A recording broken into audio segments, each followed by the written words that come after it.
Glória a Deus. 2 Samuel, capítulo 12, vamos ler a partir do versículo 20. 2 Samuel, capítulo 12, versículo 20. Quem achou, diga: eu vou para o céu. Glória a Deus.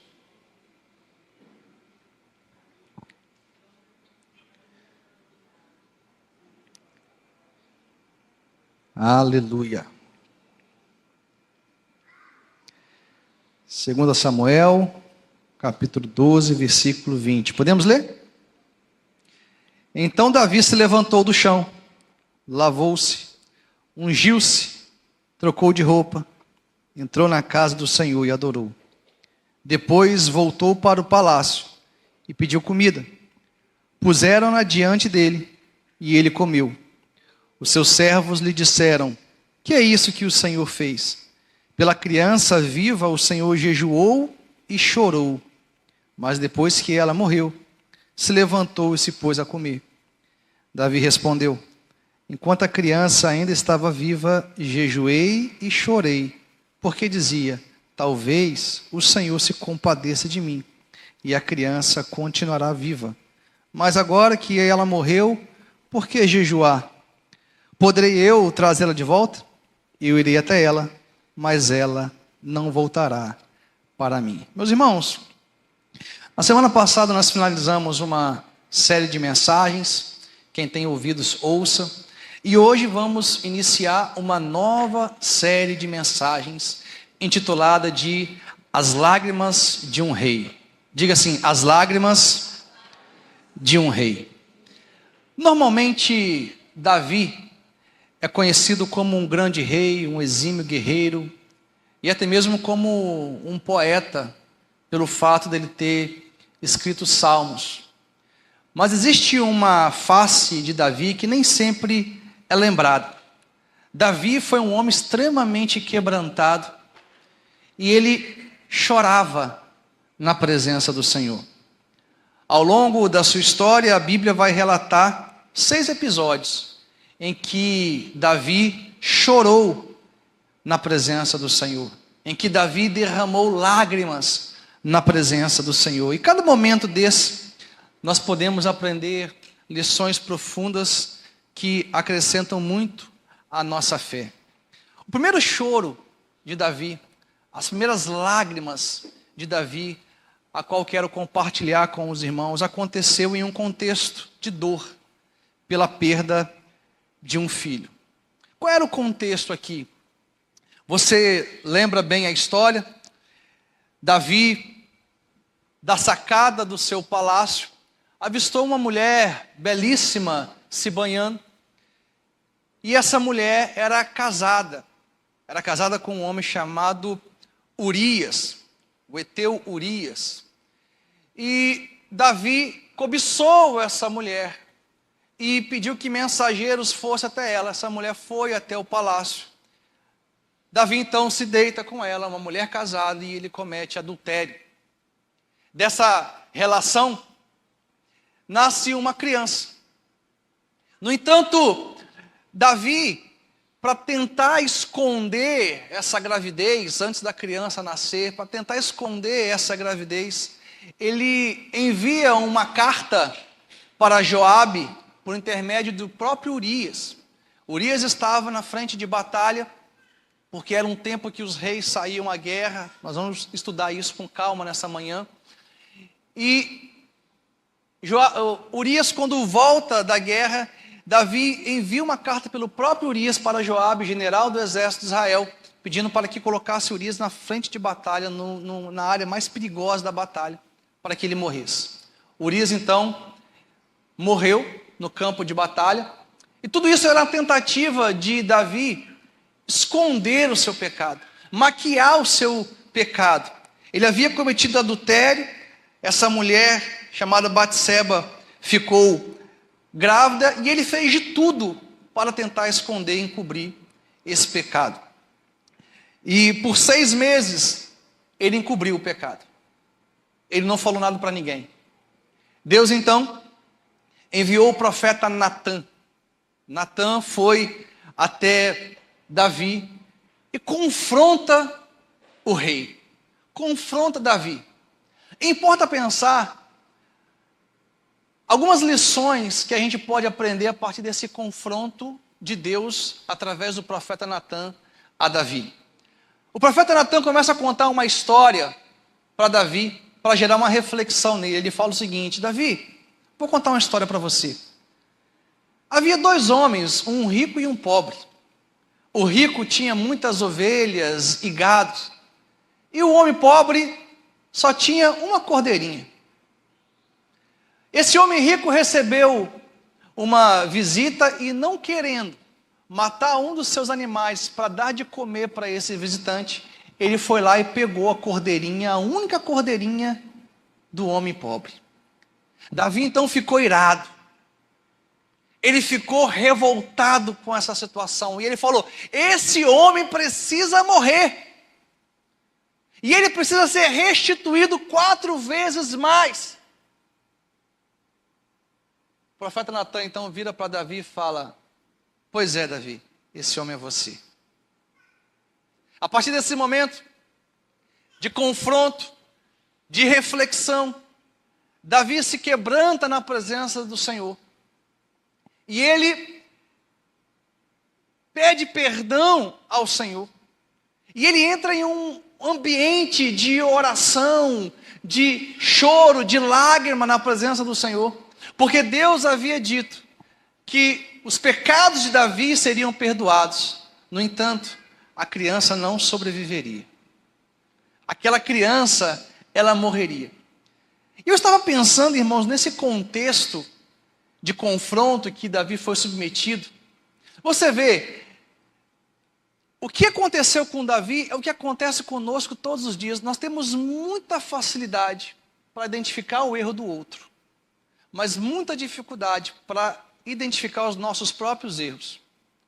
Você vê que quando o profeta Natã falou que o homem rico havia pegado a única cordeirinha do homem pobre, Davi falou: esse homem precisa morrer, isso é uma injustiça. E foi exatamente isso que Davi fez com Urias.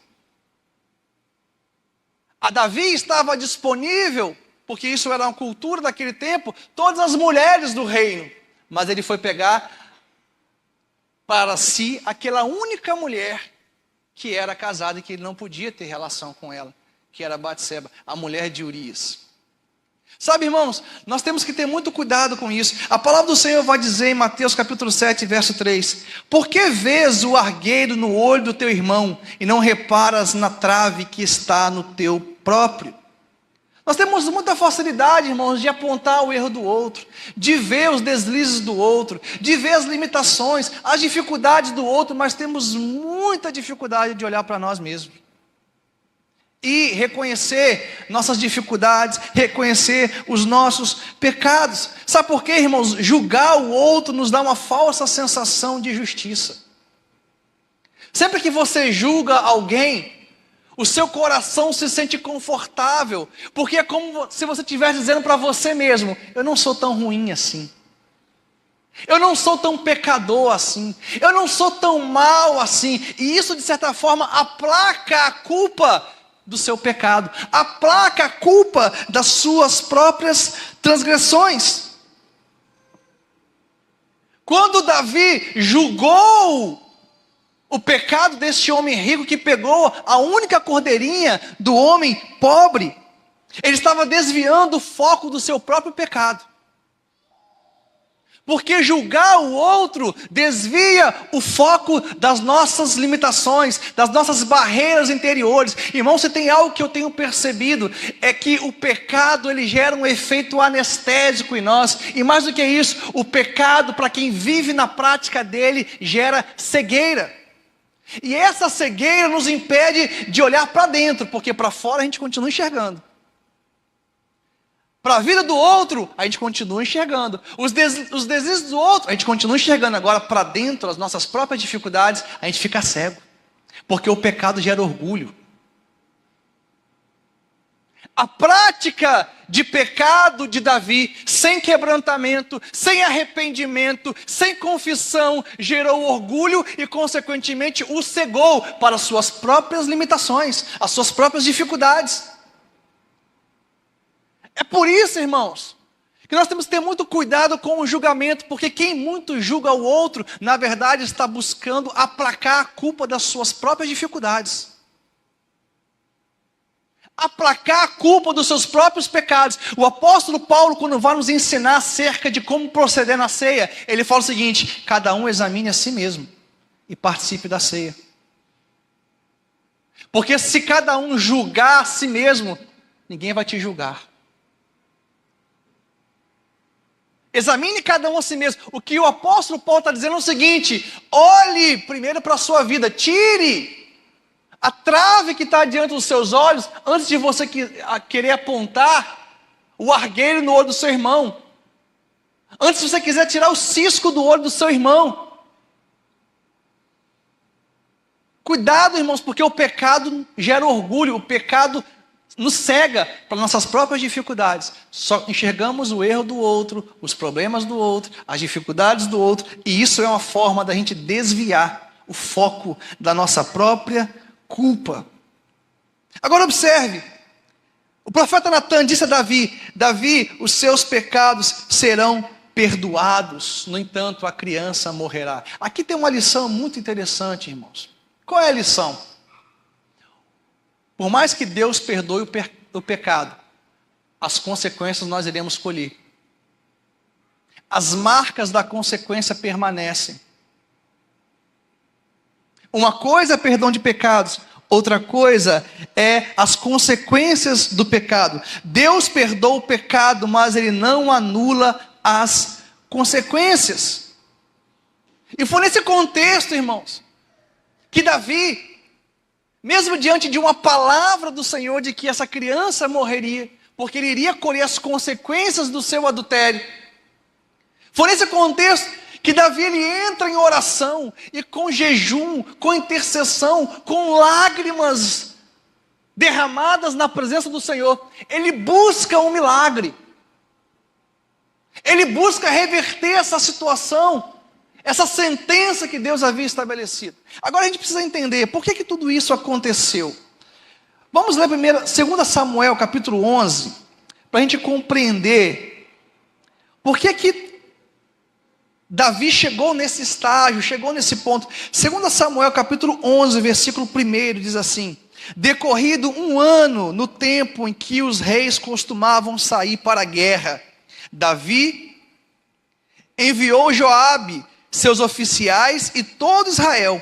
Eles destruíram os filhos de Amon e sitiaram a cidade de Rabá. Mas Davi ficou em Jerusalém. Observe, irmãos. Por que Davi, ele pecou com Batseba? Davi ele pecou com Batseba porque ele estava fora da agenda de Deus.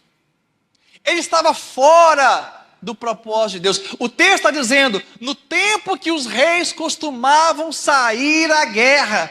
Irmãos, esse tempo que Davi estava vivendo, era o tempo dele ir à guerra. Israel estava em guerra. Joabe, general do exército de Israel, estava com as tropas em guerra, em um lugar chamado Rabá, enfrentando os inimigos de Israel. Quando a gente lê esse texto, a gente percebe que havia uma agenda de Deus para Davi. Qual era a agenda de Deus? Davi deveria estar na guerra, ele deveria estar em Rabá, não no palácio. E aqui começa o problema de Davi. Porque sabe, irmãos, muitas vezes, por estarmos fora do centro da vontade de Deus, nós enfrentamos desafios que nós nunca iríamos enfrentar. Sempre que você sai do plano de Deus, do propósito de Deus, sempre que você não está no centro da vontade de Deus, você começa a enfrentar desafios que você nunca enfrentaria. Se Davi tivesse na agenda de Deus, cumprindo o propósito de Deus, ele não estaria sendo tentado por essa situação. Ele não estaria vendo Batseba se banhando, porque ele estaria na guerra. Havia uma agenda de Deus para Davi. Como existe uma agenda de Deus para nós, irmãos, existe um plano, existe um propósito de Deus para nós. E Davi, da sacada da sua casa, da sacada do palácio, ele tem uma visão. Qual foi a visão? A visão de Batseba se banhando. Sabe o que Deus falou no meu coração? Nós temos que ter muito cuidado com a visão que nasce da ausência do propósito. Diga assim: eu preciso ter cuidado com a visão que nasce da ausência do propósito. Sabe qual é o problema, irmãos?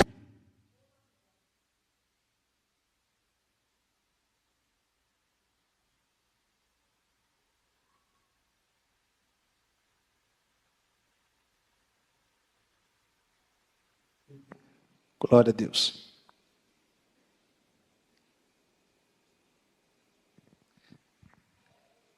O problema, irmãos, é que toda visão que nasce da ausência do propósito vai fazer conosco o que aconteceu com Davi. Davi teve uma visão que nasceu da ausência do propósito e ele passou a desejar o que não foi chamado para desejar. Ele passou a querer conquistar aquilo que não foi chamado para conquistar. Ele passou a almejar aquilo que não foi chamado para almejar. Nós temos que ter muito cuidado, irmãos, com visões que nascem da ausência do propósito. Todas as vezes que você está fora do propósito de Deus, você também vai ter visões, planos, projetos, sonhos. Só que toda visão que nasce da ausência do propósito vai nos levar a querer aquilo que não fomos chamados a querer, a desejar o que não fomos chamados para desejar. Esse foi o problema de Davi. Da sacada da sua casa, ele teve uma visão que nasceu da ausência do propósito, ele começou a desejar o pecado. E eu falei na semana passada, que inclusive foi algo que Deus falou comigo para que a gente iniciasse essa série de mensagens. Por que que Davi pecou com Batseba? Davi perdeu o ímpeto da batalha, irmãos. Era tempo dos reis ir à guerra. Davi nunca tinha perdido uma batalha sequer. Aqui ele já tinha 50 anos de idade. E a única batalha que ele perdeu foi aquele que ele não foi. Aquele que ele ficou em casa. A batalha que ele foi omisso. A batalha que ele não lutou. Ele perdeu o ímpeto da batalha. Ele perdeu o ímpeto da guerra. E sempre que isso acontece, os nossos olhos se abrem para aquilo que gera destruição. Sempre que você perde o ímpeto de batalhar pela sua família, os seus olhos vão se abrir para o adultério, vão se abrir para a pornografia, vão se abrir para tudo aquilo que vai gerar destruição na sua família. Sempre que você perde o ímpeto da guerra, de lutar pela sua vida espiritual, daqui a pouco você está frio, está desanimado, está abatido. Irmãos, nós não podemos perder o ímpeto da guerra, o ímpeto da batalha. Ouça o que eu vou te falar, nós não estamos nessa terra a passeio. No tempo de guerra, no tempo que os reis saíram à guerra, Davi acorda tarde, 2 horas da tarde. E começa a passear na sacada da sua casa. Tem muita gente que está passeando, tem muita gente que está preferindo o conforto do que batalhar a batalha da fé. Não perca, irmão, o ímpeto da batalha. Continue lutando pela sua família.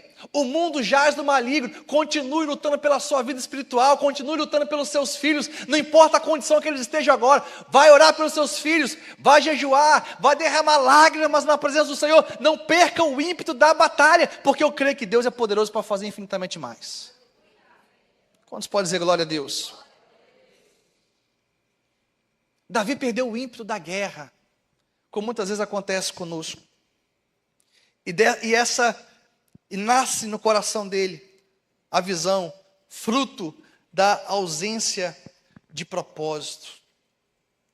Está no lugar certo, igreja, preserva o nosso coração. Davi, por estar fora da agenda de Deus, por estar no lugar errado, ele se expôs a uma situação que jamais enfrentaria se estivesse no centro da vontade de Deus. O pecado de Davi não começa com adultério, começa com a omissão. Davi permitiu que outros lutassem batalhas que eram suas. Davi não caiu de repente, irmãos. A omissão dele gerou uma exposição. Quem tinha que estar na guerra era Davi, não Joabe sozinho. Nós temos essa mania, a gente quer que as pessoas lutem as nossas guerras por nós. Irmãos, tem guerra que é você que vai ter que lutar, não tem jeito. Eu costumo sempre dizer o seguinte: na vida dos seus filhos, eu não sou Davi, eu sou Joabe, o rei é você. Quem tem que cuidar dos seus filhos é você, instruir os seus filhos no caminho do Senhor é você, porque tem muitas famílias que terceirizam a instrução espiritual para a igreja. Na vida dos seus filhos, todos nós pastores aqui dessa casa, somos Joabe, o Davi é você, o rei é você, essa guerra é sua, essa batalha é sua, a gente pode te ajudar, te instruir, guerrear com você, mas essa guerra é sua. Quem está entendendo? A gente terceiriza, irmãos, guerras que era para nós guerrear, para a gente batalhar. Quem tinha que estar na guerra era quem? Era Davi. Só que ele terceiriza para Joabe e fala: vai lá, Joabe, luta a minha batalha, luta a minha guerra. E esse foi um dos problemas de Davi. A omissão dele de ir para a guerra o expôs ao pecado. A omissão dele de ir para a guerra o expôs àquilo que ele nunca viveria se estivesse no centro da vontade de Deus. O pecado de Davi não começou no escândalo, mas na desobediência sutil à agenda de Deus, ao propósito de Deus. E uma coisa que eu aprendo, irmãos: a melhor maneira de vencer o pecado é estar ocupado com o propósito de Deus. Você quer vencer o pecado? Busque conhecer o propósito de Deus para a sua vida e se ocupe com ele. Qual é o propósito de Deus para a sua vida? Se tem uma coisa, irmãos, que eu nunca posso abandonar, é o altar. Não o altar da pregação, mas o altar do Senhor, o altar da adoração, porque eu entendo que eu fui chamado para viver na presença de Deus e, consequentemente, estar aqui ministrando a palavra, sendo usado pelo Senhor, porque eu sei qual é o propósito de Deus para a minha vida. Eu sempre recebi força sobrenatural quando prego a palavra. Porque é vivendo o propósito de Deus, é sendo aquilo que eu fui chamado para ser, que eu ganho força e assim eu tenho condições, capacidade de vencer o pecado. Ocupe-se, irmãos, do propósito de Deus. E a pergunta que eu faço para você é: qual é o propósito de Deus? Qual é a Jerusalém que você tem se escondido para não cumprir o propósito de Deus? Porque era para Davi estar em Rabá na guerra e não ficar em Jerusalém. Jerusalém, por mais que fosse um lugar seguro, o lugar mais seguro da terra, irmãos, é Jerusalém, porque o próprio Deus cuida de Jerusalém. Davi estava no lugar mais seguro do mundo, mas ainda assim, aquele local se tornou um local perigoso para ele, porque ele estava fora do projeto de Deus. Quantos podem dizer amém? Nós não estamos em tempo, irmãos, de nos movimentar sem uma direção do Senhor. Eu quero falar para você, porque isso já foi um sonho meu. Tem muitas pessoas que têm um sonho de ir morar fora do Brasil, de ir para a Europa, de ir para os Estados Unidos, de ir para o Canadá. Irmãos, coloque os seus planos diante do Senhor, sabe por quê? Nós não estamos em tempo de nos movimentar sem uma palavra. Não é tempo de se movimentar sem uma palavra. Você pode ir para a Finlândia, um dos lugares mais seguros do mundo. Se você estiver fora do projeto de Deus, você está correndo risco. Sabe por quê? O lugar mais seguro na face da terra é no centro da vontade de Deus. O lugar mais seguro na terra é quando você está vivendo o propósito de Deus. Você pode estar na faixa de Gaza, irmãos. Se você está no plano de Deus, no propósito de Deus, você está no lugar mais seguro da terra. Quantos podem dizer glória a Deus? Porque a segurança para nós não está em uma posição geográfica, mas em uma posição espiritual.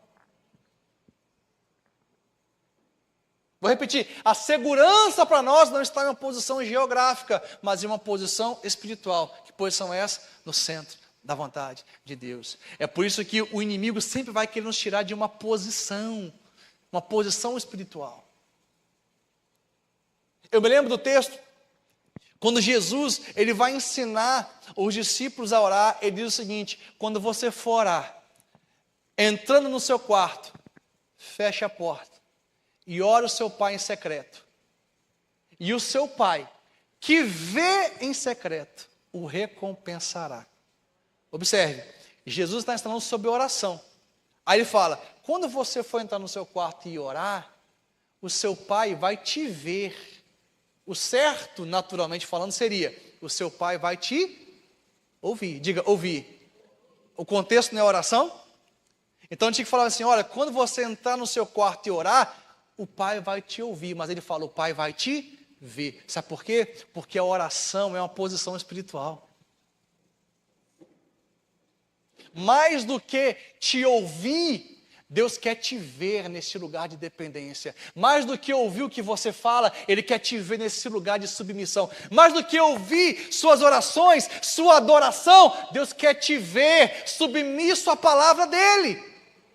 É por isso que Ele ensina, quando você for orar, entra no seu quarto, fecha a porta e o teu pai vai te ver, porque é uma posição espiritual. Quem está entendendo? É uma posição em Deus. Irmãos, o inimigo, o plano do inimigo é nos tirar dessa posição. Essa posição de dependência, essa posição de submissão à palavra de Deus, essa posição espiritual. Ele quer nos tirar do propósito de Deus, porque ele sabe que é aí que começam os problemas. Davi não tinha perdido uma batalha sequer, aos 50 anos, na primavera, no tempo da bonança, da fartura, na melhor época do ano em Israel, Davi perde uma batalha. Qual batalha? A batalha da moral, a batalha do caráter. Ele venceu a batalha contra Golias, mas perdeu a batalha contra Urias. Porque a batalha contra Golias era uma batalha física, mas a batalha contra Urias era uma batalha moral. E tem muitas pessoas que estão vencendo batalhas contra Golias, que alcançam prosperidade financeira, bens nessa terra, casas, carros, dinheiro, mas estão perdendo a sua família, estão perdendo a sua casa, porque estão perdendo a batalha moral. A minha misericórdia. Quem está entendendo? Nós vamos vencer os Golias da vida, mas vamos vencer também os Urias. Quantos podem dizer glória a Deus? Nós vamos vencer a batalha natural, material, porque Deus é conosco. Deus, Ele tem prazer em nos abençoar, em nos prosperar financeiramente, materialmente, com que a gente rompa enquanto empresários, enquanto funcionários. Nós vamos romper em tudo isso, mas Deus também quer que a gente rompa a batalha moral, a batalha espiritual. Foi esse o problema de Davi. Venceu contra Golias, mas perdeu contra Urias. Então diga assim, a melhor maneira de eu vencer o pecado é me ocupar no propósito de Deus. Aleluia! Davi então se prostra diante do Senhor. Depois que ele é confrontado por Natã, ele se prostra diante do Senhor. E o Salmo 51, versículo 4, que é um salmo que está conectado com esse episódio da vida de Davi. Quando você lê o Salmo 51, foi os salmos que Davi cantou, porque salmos são músicas. Foi o salmo que Davi cantou, que ele compôs nesse período de lágrima, de choro, quando ele buscava interceder pelo seu filho que estava enfermo. Em Salmos 51, versículo 4, ele fala o seguinte: Senhor, pequei contra ti. Aqui a gente começa a aprender algumas coisas com o choro de Davi, porque Davi, irmãos, não transferiu responsabilidade do seu pecado para terceiros, como muitas vezes a gente faz. Davi poderia ter dito, mas também, Senhor, olha que mulher bonita que ficou na minha frente, Batseba. Eu tenho culpa? Que culpa tenho eu? Eu estava na minha varanda, num belo dia, eu estava no palácio, Senhor. E aí apareceu essa mulher. Deixa eu ensinar algo para vocês, irmãos, principalmente para os homens. Todo pecado, ele é voluntário. Davi não teve culpa de enxergar aquela mulher. Porque assim, o pecado sempre vai estar no segundo olhar, não no primeiro. Vou ensinar para vocês, viu? Eu estou vindo aqui, está vendo uma mulher ali, bonita, e que de alguma forma chama a atenção. Aí eu olhei, eu tenho culpa? O pecado está no segundo olhar. Quem está entendendo? O pecado está sempre no segundo olhar, sabe por quê? Porque o primeiro olhar é involuntário, o segundo é uma decisão. O pecado sempre vai ser uma decisão. Ah, pequei por acidente. Não existe negócio de pecado por acidente não, irmão. Você sempre peca sabendo, consciente. Deus não imputa a você os pecados que você pecou por acidente. Ah, pequei por acidente. Não, todo pecado é uma decisão, é voluntário. Você faz querendo fazer. Então o problema não é o primeiro olhar. O problema não foi o primeiro olhar de Davi, mas foi o segundo olhar. Por quê? Porque o pecado vai ser sempre a decisão. O segundo olhar ele decidiu. Quando ele viu Batseba, ele poderia ter visto e falar, opa, está amarrado no nome de Jesus, essa mulher casada, glória a Deus, aleluia, começa a cantar, adorar o Senhor, né? Fazer alguma coisa. Como José. Quando a mulher de Potifar quis se deitar com José, pulou em cima de José, José saiu correndo, desesperado. Ela agarrou a camisa dele, ele sai fora, dá licença, em nome de Jesus. Não tinha Jesus naquela época, né? Estou só fazendo uma analogia, um contexto. Ele sai correndo, aí ele fala bem assim, como eu poderia cometer tamanha atrocidade e pecar contra o meu Deus? Olha o que José fala. Sabe por quê, irmãos? A obediência, ela nasce do íntimo. José não estava se importando com o que iam falar dele se ele fosse descoberto ao pecar. Não. Ele não fala assim, o que vão pensar de mim se descobrirem que eu me deitei com você? Porque tem muitas pessoas que não pecam por causa da reputação.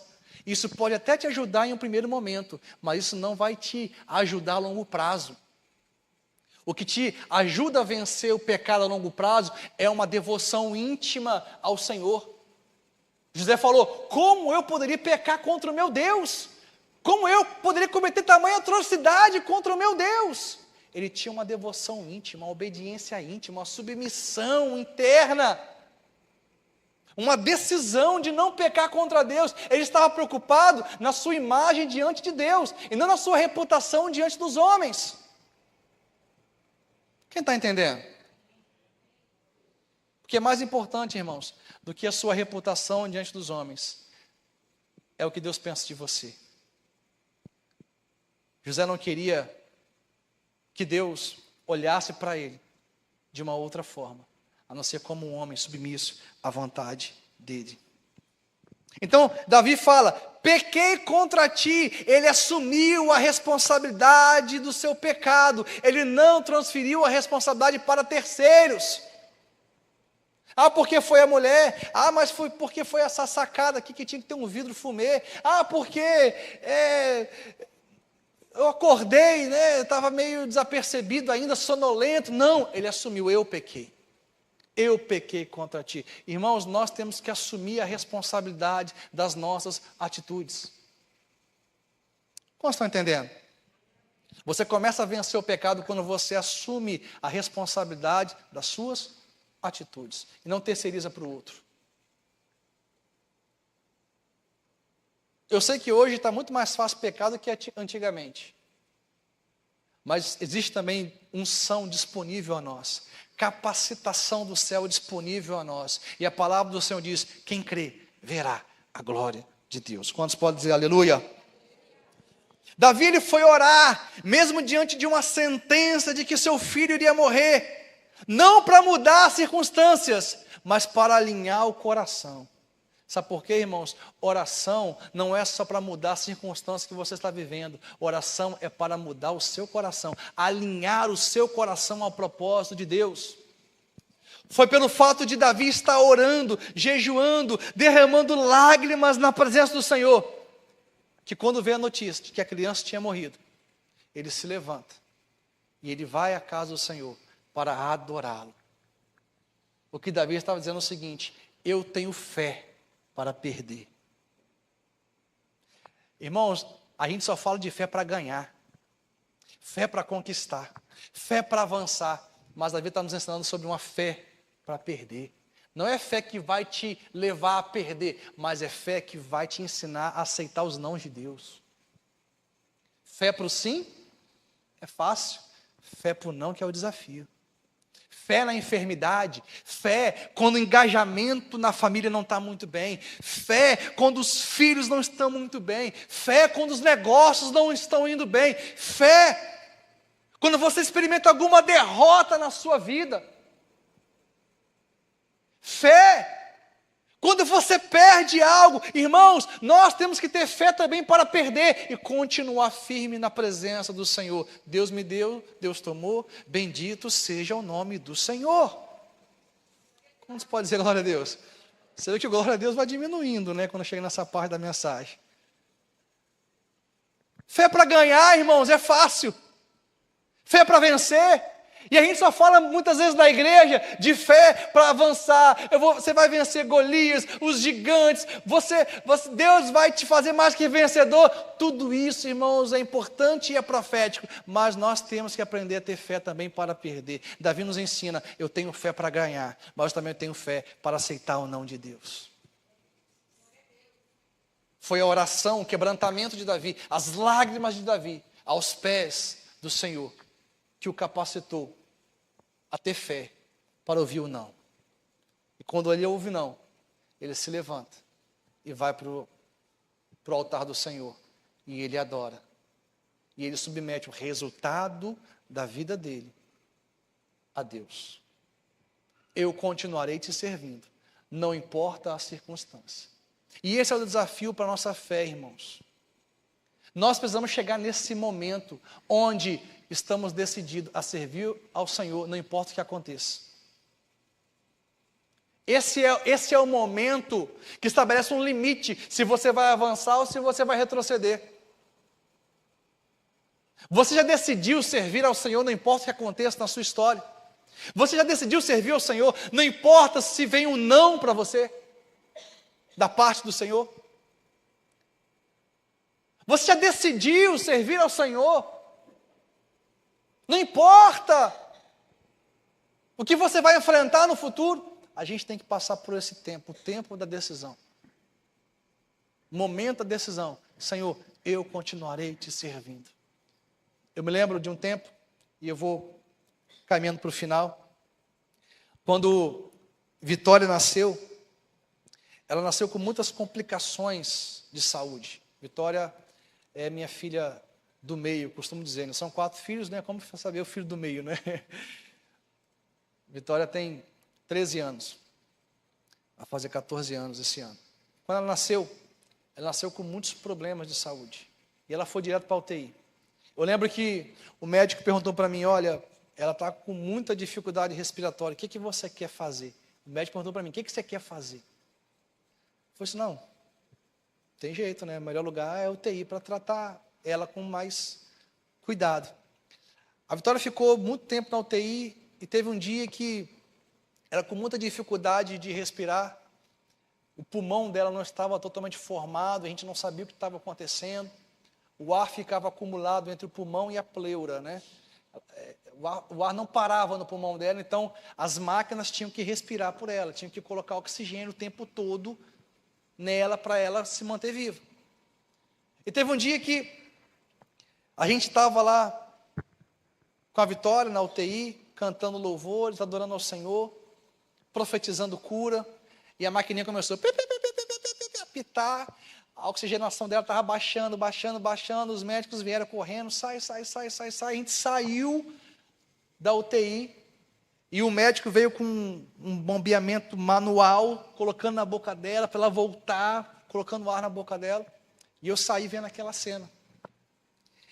E ali naquele momento a gente já estava cansado de UTI, sofrendo bastante com aquela situação. Virgínia não pôde amamentar. E quando eu saí da UTI, quando eu cheguei do lado de fora, parece que a igreja estava lá, irmãos. Tinha gente de tudo quanto é igreja que ficou sabendo que a gente estava nesse desafio, parece que a igreja estava no hospital.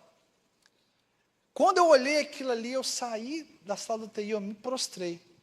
E eu falei: Senhor, não importa o resultado, eu continuarei servindo ao Senhor. Eu quero a minha filha de volta. Eu quero que o Senhor cure, essa é a minha vontade. Mas eu quero que o Senhor saiba eu continuarei servindo ao Senhor, não importa o que aconteça, se ela ficar viva ou se o Senhor recolher ela para si, eu continuarei te servindo. Irmãos, deu 5 minutos, o médico saiu, falou, pode entrar, ela está bem melhor, ela voltou, a gente conseguiu trazê-la de volta, em 3 dias ela estava em casa, irmãos. Agora, a questão é, qual é a sua decisão? Qual é a sua decisão?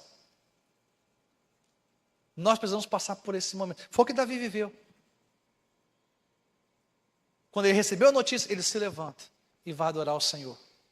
Tudo está no controle do meu Deus. Eu submeto os resultados da minha vida ao meu Deus. Quantos podem dizer glória a Deus? Se coloque de pé em nome de Jesus. Lágrimas de um rei. Essa foi a primeira mensagem. Semana que vem nós vamos continuar. São 6 choros de Davi que nós vamos trabalhar ao longo dessa série. Eu quero que você feche seus olhos, quero convidar aqui o Ministério de Louvor. Glória a Deus. Feche seus olhos.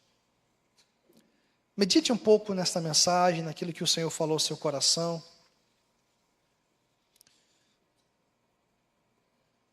Se tem algo muito forte que o Senhor falou comigo nessa mensagem, é que nós não podemos sair da agenda de Deus, irmãos. Existe uma agenda de Deus, existe um propósito estabelecido para nós. Quem sabe eu estou falando com pessoas aqui, nesta manhã, que estão tendo visões que nasceram da ausência do propósito. Você tem sido tentado, experimentado dificuldades, porque você está fora do propósito de Deus. É tempo de voltar ao propósito do Senhor. Existe um Deus nesse lugar que nos chama para voltar ao propósito. Como Davi, que saiu da agenda de Deus, mas através do profeta Natã, o Senhor foi até ele. Os pecados de Davi foram perdoados. E Davi continuou o seu reinado. Davi era conhecido como um homem guerreiro, um exímio guerreiro, um poeta, um grande rei. Mas essa face de Davi, como um homem quebrantado, que reconhecia os seus erros, reconhecia os seus pecados, e submetia o resultado da sua vida a Deus. É este homem que nós temos que ser. É nesse homem que nós temos que nos espelhar. Um homem que chorava na presença de Deus, quebrantado na presença de Deus, submisso à vontade de Deus. Por isso que Davi era um homem segundo o coração de Deus. Não é porque ele venceu Golias, não é porque ele venceu o leão, o urso. Isso aí muitos outros homens fizeram também na Bíblia. Muitos outros homens tiveram grandiosas vitórias naturais. Davi, ele era conhecido como um homem segundo o coração de Deus, porque ele era quebrantado na presença do Senhor. Um coração quebrantado, igreja, o Senhor não rejeita.